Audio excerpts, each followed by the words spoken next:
لەگەڵ بەڕێزێگری سەرۆکی حکوومەت وە سکرتێری ئەنجومەنی باڵای ئابووری کۆبووینەوە لەگەڵ دوو ڕاوێژکاری تری تایبەت بە بواری ئابووری بۆ چەند بابەتێکی دیاریکراوێکی لەوانە مەسلەی ئەلوەکانە کە بێکێکە لە بازاڕە گرنگەکانی جوتیاران و ڕێخستنەوە و وەک یەک لێکردنی مەسائلی عمولە لە هەموو هەرێمی کوردستان کە یەکێک لەوانە ئەوەی عمولە لە فەلاح وەرنەگیرێ لە بەقاڵ وەربگیرێ. خاڵێکی تر وەگەڕخستنەوەی کارگەکانی کشت و کاڵیە. بۆ معلوماتی ئێوە 3600 کارگە لە هەرێمی کوردستان هەیە، لەم 3600 نزیکەی 2100 کارگەی پەکی کەوتووە.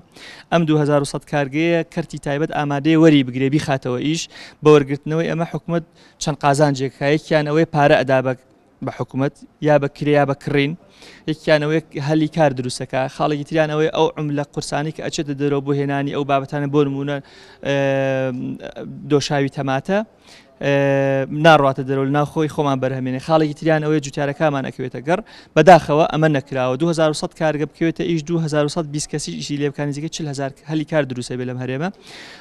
بەڵێنیان داوە لیژنێکی مسەخەرتر دروست بکەین بۆی بڕیار وەربگرین لەم مەجالە کارگەکان بخرێتە ئیش و کارگەکانی کەرتی کشت و کاڵ جیا بکەینەوە لە کارگەکانی تر بۆ ئەوی بڕیاری پێویستی لەبارەوە بدرێ بتوانین کارگەکان بخەینە ئیش بۆی بازاڕێکی تر بێ بۆ جوتیارەکانمان.